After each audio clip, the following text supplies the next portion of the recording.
Today, we're doing a live that's a little bit different, a live with a twist, where we're taking the opportunity to meet Tony, who's going to be telling us a little bit more about the project he's been doing with the High Sheriff, but also it's an opportunity to shed the spotlight on some of the services that we've got here already running on the island, so that anybody who's kind of interested in mental health and might want to join a service can feel really well informed as to where it is they're going to be going. What I will say, if you're joining us live, is that we do have a live chat function. So if you want to interact at all with us, if you've got any questions, anything like that, please pop them in the comments, and myself and Tony do our very, very best to answer them. So that's the premise for the live.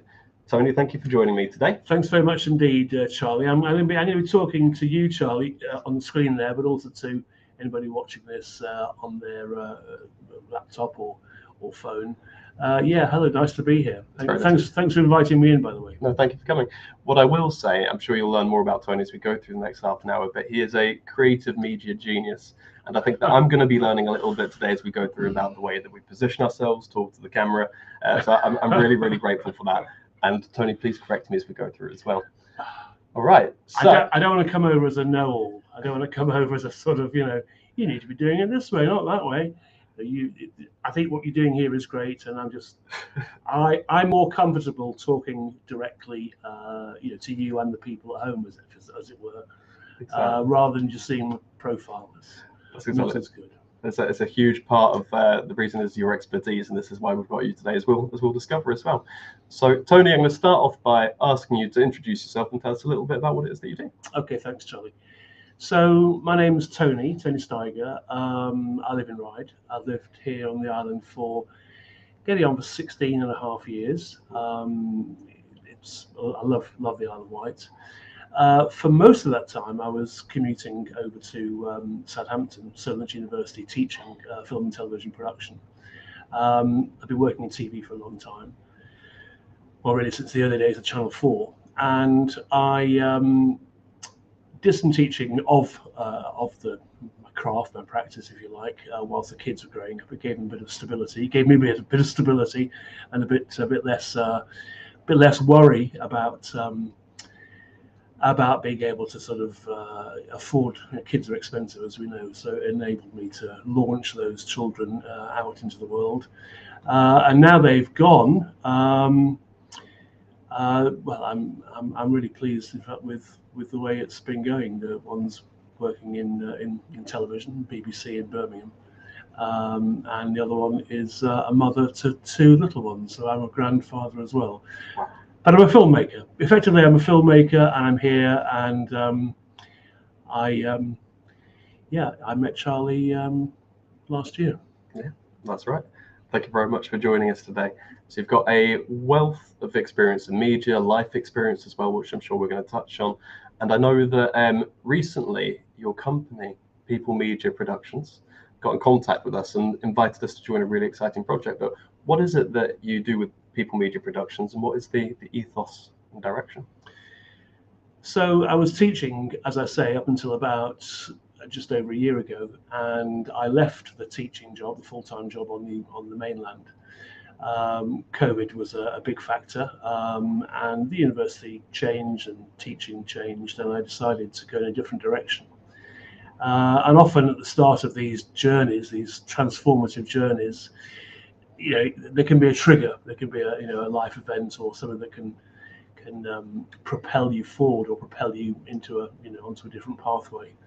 And I guess that was, for me, that was it. It was stopping being a salaried employee and starting, to sort of fend for myself, really, which weirdly enough is something I've been quite used to throughout my life.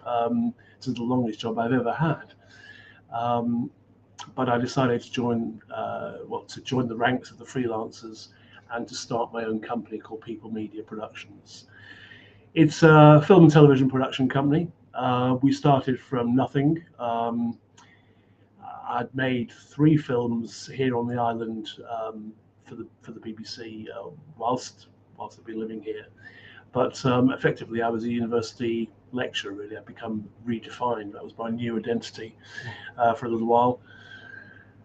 So I had to kind of like get back in touch with what I'd been doing for many, many years prior to being a teacher. And it was one of the first projects we had was all about mental health stories told by people from Portsmouth, from the Portsmouth area. And we were working for a client, the NHS in Portsmouth, the mental health recovery team. And that was a really interesting project. It made me realize that I wasn't just dealing with my own changes at this moment, changing jobs, changing who I was, but in fact everybody is changing. And it brought me into contact with people who had been through some big changes of their own, and they were sharing with me those stories, and they were fascinating, all walks of life. And I met some wonderful people on that project, and they were kind of really inspiring. They kind of really showed a kind of bravery that they had, they'd opened themselves up to needing to change, to accepting help, and I was really inspired by that. So those are the first projects we did. And off the back of that, I thought, well, we're getting a bit of a reputation for, well, our only reputation at that moment was, short films around mental health. So I contacted one or two people here I knew on the island and just sort of put the word out. And somebody spoke to the High Sheriff. I didn't even heard of the High Sheriff. I didn't know what the High Sheriff was. But he was quite an influential character. So and it's an annual appointment for people. It's a tenure for individuals who want to sort of like do good stuff and make things happen. And his focus was mental health. He wanted to draw attention to the mental health challenges that people had been suffering following the pandemic, particularly young people. And so he got in touch with me. We met in his offices, and we talked about it, and we kind of came up with a back of a fag packet kind of plan to do 3 short films about agencies here on the island who were dealing with mental health, with adults and young people. And having been to Isopia sort of only quite recently, I kind of thought, well, wouldn't it be cool if Isopia was one of these 3 case studies? I just thought it just seemed natural. It just seemed to be it was as if it was meant to happen, Charlie. I'm sure it wasn't. It was just that I kind of put 2 and 2 together and managed to sort of find an easy way really to sort of like decide on one of these 3 films. The other films were about, one was with the Isle of Wight Youth Trust. We got in touch with people that robbed a bank, and it was that was quite interesting experience. But in fact, the first film of this trilogy was with the Wave Project, which was shot in one day on a beach in Sandown, in glorious October sunshine. So it was it was hard work, but somebody had to do it. It was great. So it was great fun, and so that's how I got in touch with Charlie, and that's how I got in touch with Charlie through the gift and through the project, but also subsequently through the film. So People Media started to sort of like develop this reputation it has developed a bit of a reputation for these like short form videos. That's been my stock in trade in the industry for many years. So it's no real difference to sort of bring that to bear for the multitude of stories that exist on the island. I think it's such a lovely thing. It's also such a rare opportunity to be able to combine different threads of your life, to be able to produce something which ultimately has just been magnificent. That's the way I would describe it. And what I will say, the moment that you first got in contact with us, Tony, with the proposition, with the High Sheriff's kind of backing, the bidding, it was an absolute delight, and it was just a connection that was made in heaven. To be able to have you with your own personal experience, our shared experience, but also your expertise to be at the helm of something that has been great. And honestly, it couldn't have gone better. It was an absolute delight. So, understanding you've had many kind of transitions in your life, the more recent kind of, like you say, doing these short films, people media productions, connecting with the High Sheriff, meeting us. Would you mind telling us a little bit more specifically what the aim of the High Sheriff project was, and Sure. what that kind of entailed for you? I'm going to cough, okay? So just bear with me. I'm going to go out of screen and cough. It's probably more polite. That's right. And what I will say, Tony, we're all about authenticity here. Okay. Beautiful. No need to stifle the cough. Here we go. Right, cheers. I'll join you with the tea. Yeah, the vodka's nice. Thanks very much. You're very welcome. Yeah, so it's interesting. James, the High Sheriff, wanted to do something he wanted to shed light on mental health, how important it was to consider one's own mental and physical health, and how that was a theme that he wanted to run through all 3 films. But part of the funding for the project wasn't just him and his kind of annual budget. It was also from another organisation called the Area for Outstanding Natural Beauty. As we know, the island is a beautiful place, and it's a biosphere, and it really is quite special. I often take it for granted that it is so special. So there was some, not very much, but there was a little bit of money floating around for this project coming from them, and their kind of agenda was very much kind of how important is the outside world, the exterior, the landscape, and being outside, being in the countryside, how important that is for both physical and mental health. So that became the kind of overarching editorial glue behind the 3 projects. There was the Wave project, kids on surfboards in the sea, learning to stand up again when they got knocked down, learning to have another go, learning to be with other people through the medium of the sea, really.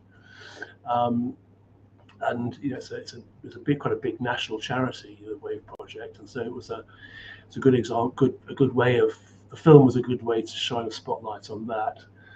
And that was the outdoors. Then we wanted to sort of similarly do it with the Youth Trust, who are based here in Newport. They do a lot of work indoors, so I had to push them a little to find a way of doing some of their indoor work outside, which they were very obliging. And so on a very cold but sunny weekend at the end of February this year, we all traipsed off to Rob de Bank's garden, and a picnic and pizzas and stones are painted, and walks are had through the woods, and it was outside. But it was a therapeutic experience, and I think there was a bit of tree bathing, which I know Charlie knows quite a bit about. Forest bathing. Forest bathing, that's right. I beg your pardon. Yes, which is something the first time I heard that was actually in one of Charlie's sessions, and so that was the outdoors connection, which was part of this editorial cohesion. And then it was a lot easier with the Zeropa because they did a lot of work outdoors naturally. There was no need, there's no necessity to set up horse riding. That's happening once every couple of weeks here through the foundation, and the art class is a bit more difficult because that usually takes place indoors. But again, blessed with the weather, we all traipsed outside, and art was made in amongst the trees with the branches swinging the paintbrushes across the paper. It was poetic. It was nice. And then of course there's the regular walking sessions that Zeropa does, which is a really good. The Zeropa Foundation, for me, I was struck by this, is it's not only about the people that work here have this lived experience, which makes it very authentic. It's also that the terrific belief in the power of community and being with other people. And and I think Charlie says this on the film. That they've noticed that there's a lot of lonely and isolated people on the island, and so to do anything that can inspire and create pockets of community and a sense of being together can only be a good thing. And it's kind of common sense. It's hardly rocket science, as they say, but it really does work. And so that was the premise behind the third film. And so so these three films were a little triptych, a kind of trilogy. And not so long ago, we, even though the films are created and shown separately through the different organizations, I did do a compilation where I sort of plugged them all together, and it made sort of a longer piece, and we had a nice screening, and We did. and some more vodka. Thank you for sharing that, Tony. And for anyone that's been a part of this Europia before, you'll know how much emphasis we want to place on that holistic approach, accessible approach, and in particular, I really want to tap into what you were saying about the importance of community, but even better if you can take that community outside. I completely agree. It's a thing that's often overlooked by many of the people that live on the Isle of Wight, that actually we have so much opportunity and availability to get outside, to meet like-minded people, to build those social connections, and it's, generally speaking, such an accessible antidote, if you will, to a lot of the causes of mental health struggles. I think it's a really, really beautiful thing that you've done with that as well. So I understand, hopefully, thankfully, like you were saying, it was easier for us to be able to provide that outdoor space. The Wave project, entirely outdoors. Youth Trust, a little bit more difficult.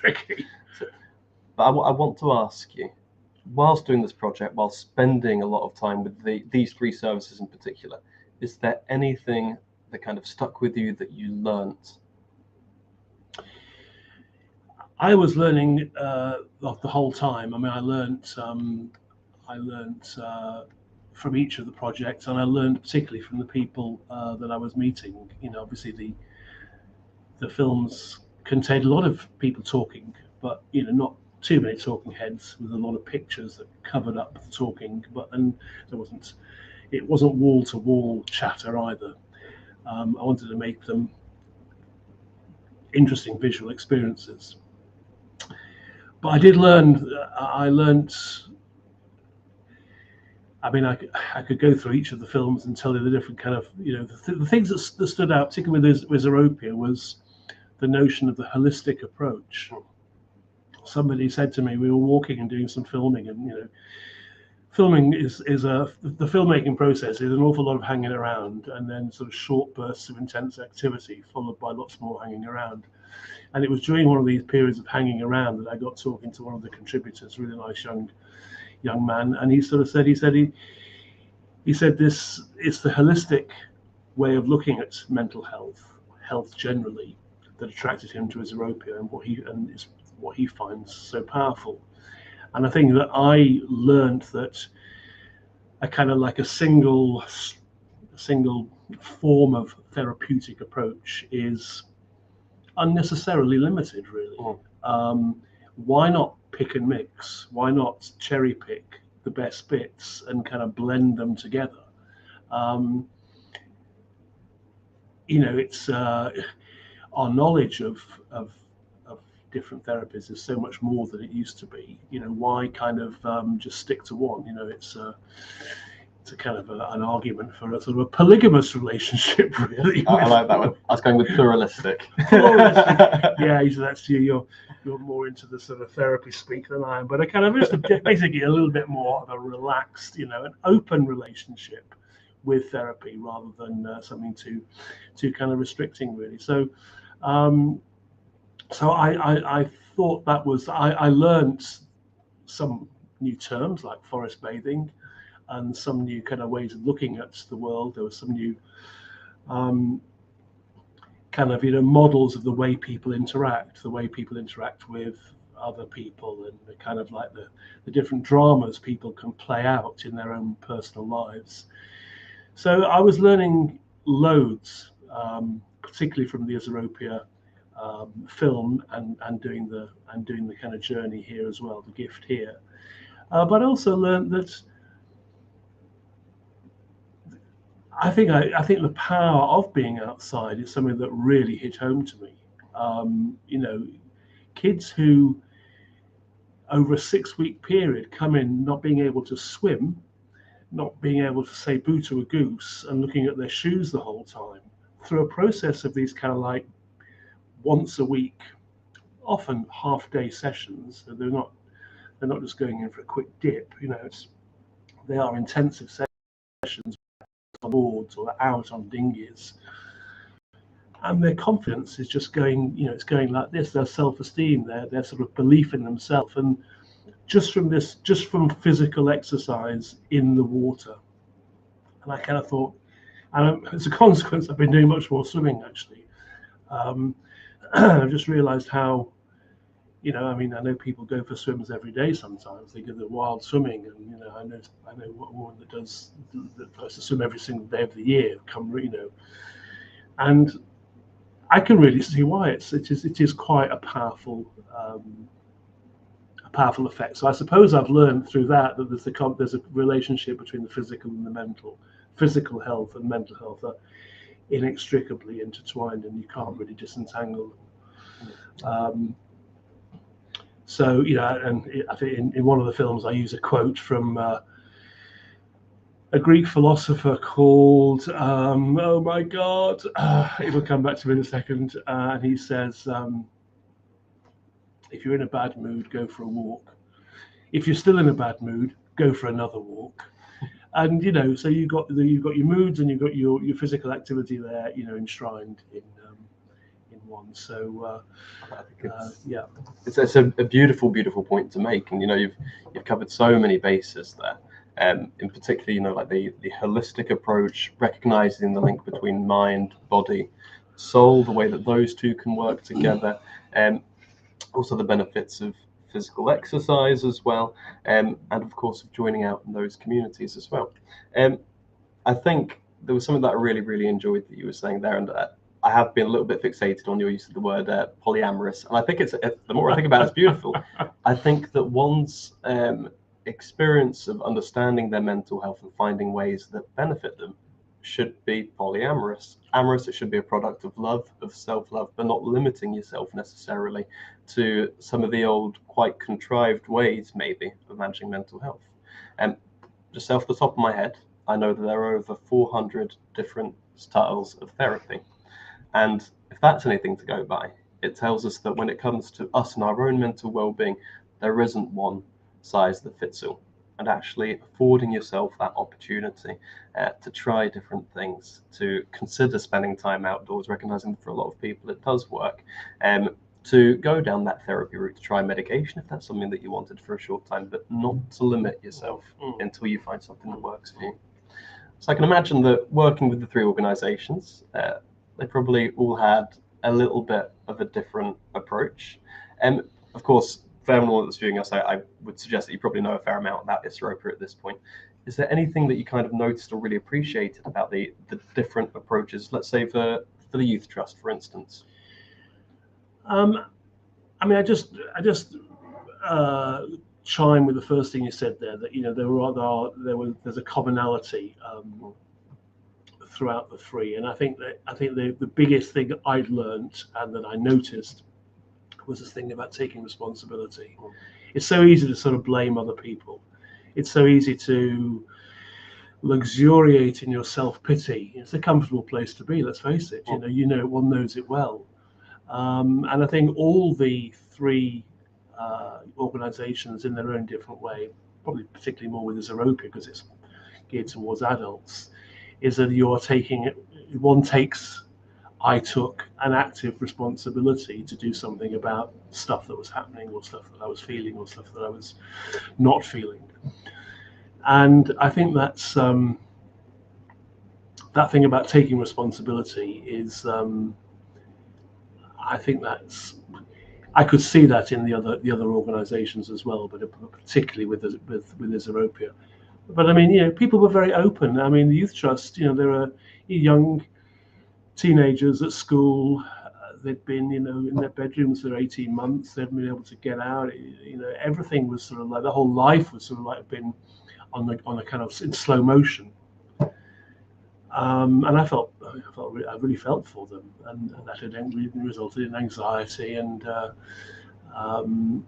the kind of severe sense of FOMO, severe sense of missing out on and resentment.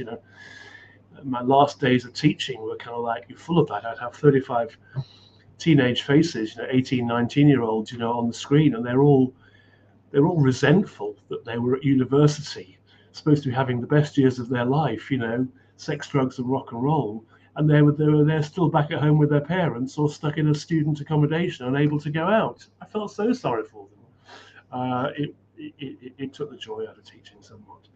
So yeah, I did notice that. I noticed more similarities really between the three than differences, to be honest. Good. Actually, I'd much rather it was that way as well. If there's that similarity, that common thread, it tends to tell us that we're doing something right. And then off the back of that, I know, of course, everybody has mental health. We've all had our own experiences in some way, shape, or form with a lot of the issues that can come from poor mental health. I wanted to ask you, as a man of experience and wisdom, is there anything in particular, if you could choose one thing, one maybe piece of advice that you might be able to give somebody if they found themselves struggling with their mental health to bring about the fastest change? If you're having a little think about that, I can give you a second. I'll share just my most recent. Go for it. Yeah, absolutely. Give you a moment to think, because I know that's a big question. No. For myself, if anybody I found was struggling, I would talk about the importance of communicating their needs and their reality. A lot of the time when we're in isolation, in my experience and the experience of many people that I've supported before, when we're in a hole, we struggle to talk about the reality of how it feels for us. We struggle to talk about our own needs. And if we're not sharing that kind of stuff, it means that people can't support us to that place where we can take that responsibility and make those changes. I'll tell you a secret, Tony. I did a workshop on effective communication this morning, so it's lodged right in there. All very important. Anyway. See, he's way ahead of me, guys. He's way ahead of me. My piece of advice, okay, I mean, it's just two words really, sort of talking and doing. I think the two are, I think being able to communicate stuff, and that's what was great about Europa, is that you're talking in a group and, with guides who are, way ahead.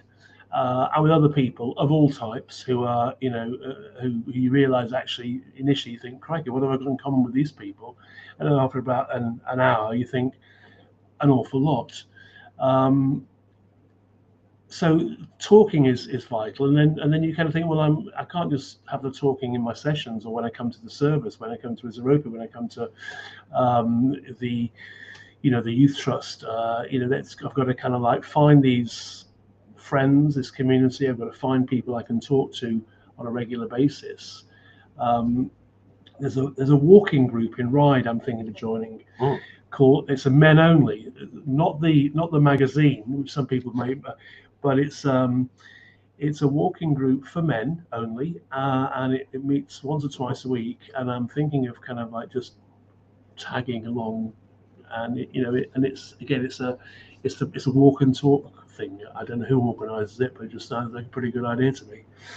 And then I think the doing is the other thing I'd sort of, my advice would be, so first talk to each other, to yourself, reflect, but also to people you're with, or find people, if you don't have those people to talk to, find people to talk to. And the second is do. And what I mean by that is, obviously there's the whole thing of getting out and doing exercise, etc. But it's also, I think, finding something to do that isn't just about, staying alive. It isn't just about, the job and the kind of, the sort of the sleep, eat, work, sleep, repeat kind of thing. It's more about finding something creative, actually. That's why I love filmmaking so much, because it's where you can learn to put the world back together again and have some kind of purchase over that. And it's like a jigsaw, really. Except you're sort of making each piece as you go along, and then you're sort of seeing how it fits together. And but you can do that with, all the creative activities I came across through Europa.